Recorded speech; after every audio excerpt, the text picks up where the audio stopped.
What's up, guys? It's Roxy Roller here again. If you caught my video last week on the updated features of the beta build, one of the big features that was added was the replay editor that was previously a mod is now built into the game as long as you're on the public beta branch. With the release of that, I wanted to do a quick tutorial, kind of like on the basics, like the beginner's guide to how to film in SkaterXL, how to use that replay editor and set up your camera so that you can get realistic looking fisheyes and long lenses, and how to kind of work your way through the replay editor to make some dope videos.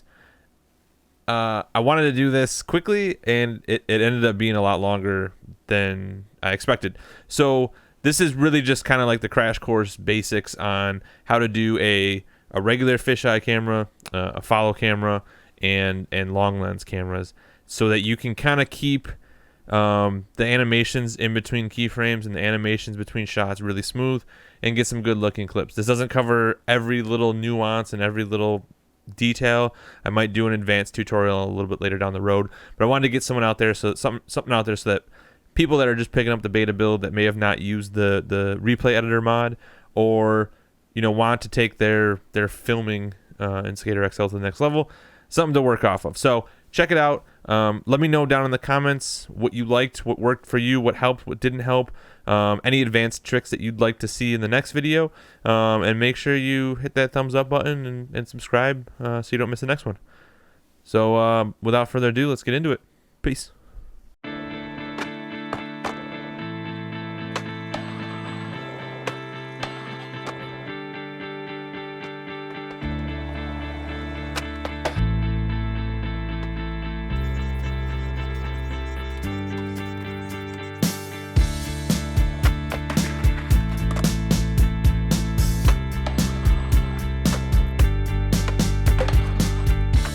Alright guys, so the first camera we're going to learn how to do is the fisheye for like a single trip.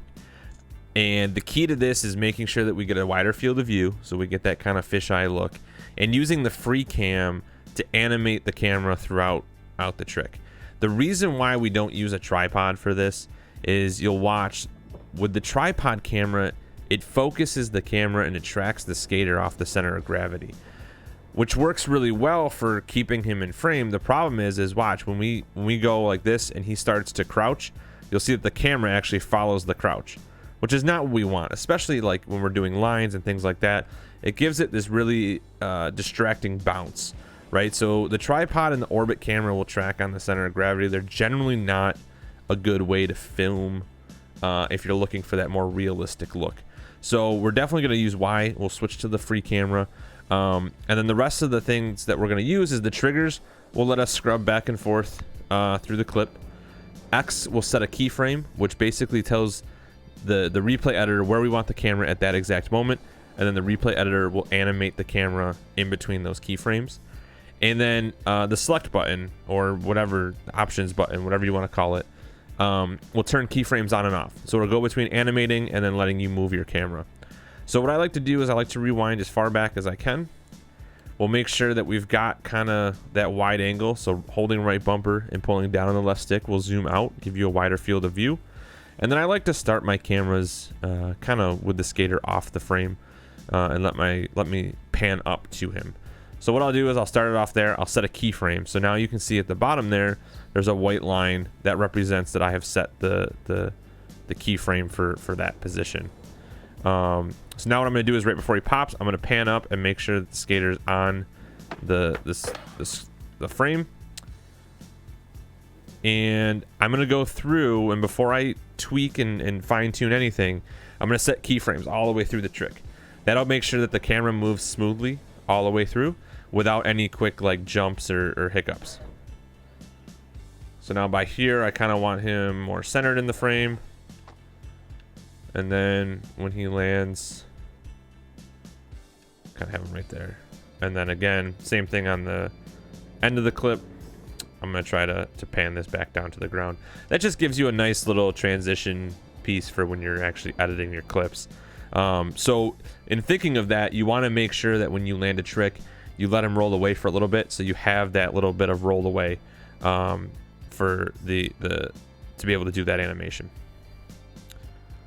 right? So now we'll go ahead and we can watch it, and we'll see how the camera, the replay editor, animates the camera throughout those keyframes.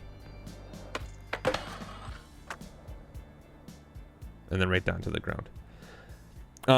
So after you do the first pass, you know, you can, and you watch it back and say you were able to cut, you know, you cut his head off, or you cut the board off at some point, or you missed the landing.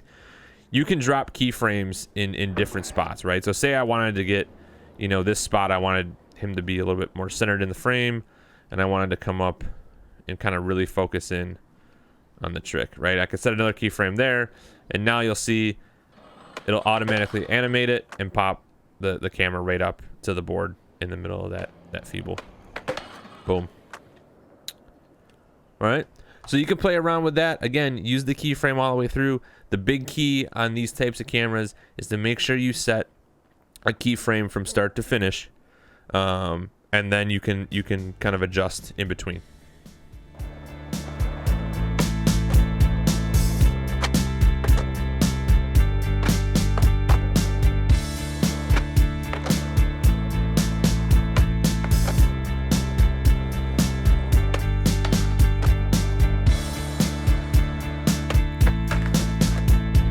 All right, the next one I'm going to show you how to do is the follow cam. So this would be good for different lines. You kind of want that still same wide fisheye angle, but you want to be able to follow the skater along a line. So to show you how to do this, I got this nice little line at the new California skate park. I'm going to come up with a little 270 over the hip, and then finish with a big flip back tail. So to get this started, this is going to be very similar to the way we started the regular fisheye. So we're going to go back again to the free cam.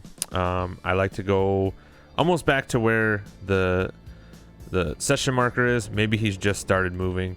And again, right bumper, left stick down to zoom out, give you that fisheye look. And I think this one, let's see, how do we want to start this? Let's start this one up at the sky, right?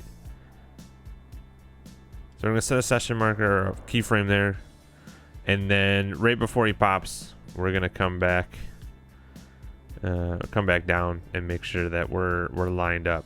So the trick with these is, again, we're going to go through the whole clip and we're going to set our keyframes. But the one thing you want to pay attention to as you're going is, where is your camera going to go?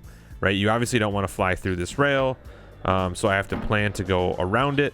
And same thing, like we don't want to go into this, you know, into this wall. We want to make it look realistic. So again, going through maybe every second or so, setting a keyframe, and again, we'll come back and we'll kind of fix these later on.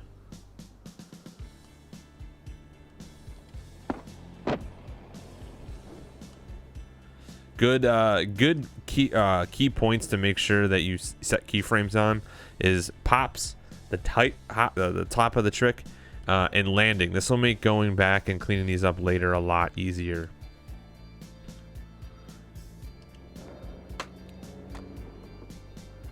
Stuff like this, with the 270, when you're going up and down different ramps and stuff, especially at the skate park or different banks on the street maps. You want to look at where the top of the angle is and make sure that you set a keyframe there, and that'll make sure that your camera never goes flying through. And then the same thing when you come back down, get to that bottom point, and set another keyframe to make sure your camera doesn't go back through the ground. So we're going to follow him through here, into this back tail.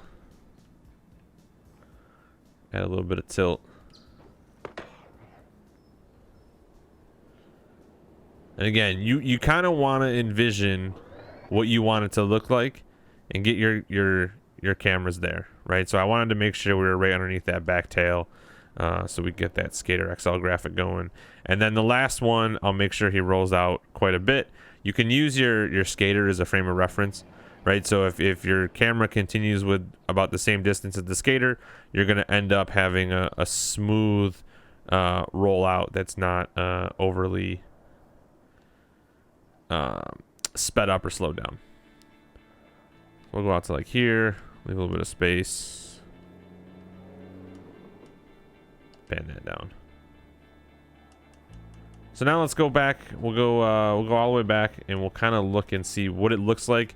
See where we might have cut off the skater, where we might have cut off the board. So right there, you can see we kind of cut his head off. So all we're gonna do is go to the spot where we cut off. You're gonna hit the select button to unlock the keyframes. You're just gonna pan the camera so that it's got him in the frame, and then set a new keyframe. So you'll set one right in between the two keyframes you set on the first pass, and now you'll see. Perfect. Again, this I don't really like too much. I'm just gonna bring this down. I'm gonna bring the camera up a little bit because I can tell it's a little too close to the ground. It's about to clip through it, and we'll set a keyframe there.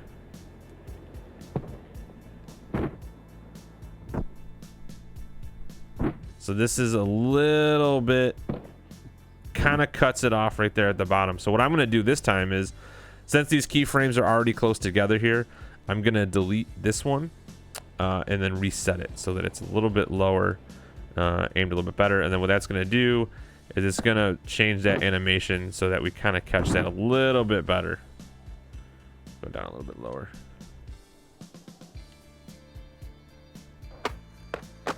There you go. And then right there, we cut that off. So again, just set a keyframe, make sure he's lined up. We'll set one right here to make sure he doesn't go off a frame before he pushes.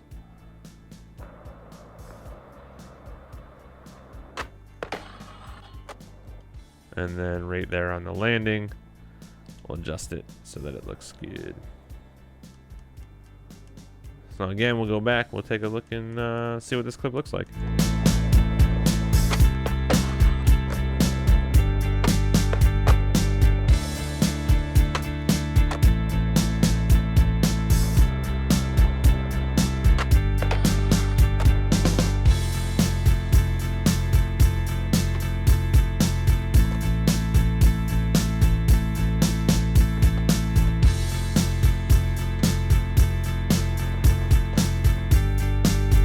Last camera that I'm gonna cover is the long lens. I find the long lens to be the trickiest to get to look right, because you have to really understand what the long lens looks like and what you're going for and trying to capture, because there's a lot less room for error if you want it to look smooth and evenly paced. So for this one, what I've got here is just a little gap, little kickflip over the gap. What we're gonna try and do is we're gonna try and film this from up here. So obviously the first trick is switching to free cam and finding the spot that you want to film from. So if you're doing a gap, obviously you want to be able to see the whole gap, or if you're going for a more artistic shot that you're gonna kind of set up a wide angle, you can do something that might cut off the landing or the takeoff or whatnot. But picking your spot is the first part, and that's kind of the more creative process, right? So that's up to you, how you want the clip to look, what you're trying to do with it. So I'm going to try and film the whole clip from right here. So there's a couple of options of what you can do, right? The first, obviously you want to zoom in so that you can, you have that sort of long lens look. And the first one that I like to employ is kind of like a panning camera, right? So as he's coming up to skate, the camera is going to pan with him as if it's on a track, right? So this one's super easy to do. All you're gonna do is go to where you want to start the clip. You're gonna set a keyframe, and then I usually set a keyframe, just move it just a touch and set a keyframe right after it. And then I'll go to the end of the clip, right? And make sure that he's lined up, set a keyframe there, again, move it just a little bit and set a keyframe again. So now what this is going to do is it's going to get us really close to a nice even pan. And the reason that you put the two keyframes in is that when it's accelerating to the final keyframe, it's going to try to get there really quick. So this will give us a nice even pan so that it's at the same speed the whole time. So obviously this we gotta tweak this just a little bit because we did pan down as well. So we want to make sure that the skater stays in the center of the frame. So just like we did with the wide angles, we're just gonna go in here, we're gonna set one more keyframe. But since we set the pacing of the actual panning, right, we'll still get an even speed all the way through the clip.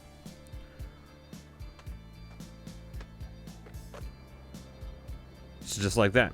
So now we've got a nice long lens panning shot. The other one that I like to use, I'm going to go ahead and delete these keyframes. Again, if you need to delete a keyframe, just highlight it and hold X. And you can use left and right on the D-pad to skip between your different keyframes.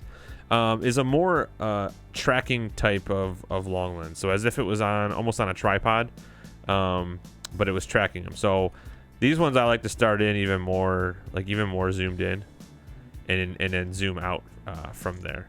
So I'll set my first keyframe there. Right around here, I want to make sure that I can kind of see what he's skating up to and what he's about to do the trick off of. Right, so I'll zoom out. So now, just like how it interpolates in between different keyframes to get you to different locations as you're moving the camera, it'll do the same thing with the zoom. So now it's going to start in real zoomed in, and you'll get that kind of zoomed out look as it goes. So when I typically do these, what I'll do is I'll take this super zoomed in version and I'll start it up high, right? And now you're going to get that look where it kind of starts zooming out as it's panning down. And then all you're going to do from here is we want to keep this kind of same that same level of zoom, so we won't adjust the zoom, but now we're just going to track him and set keyframes for position. So then we got the landing, and again, we'll kind of do a pan up. Now let's see what that ends up giving us.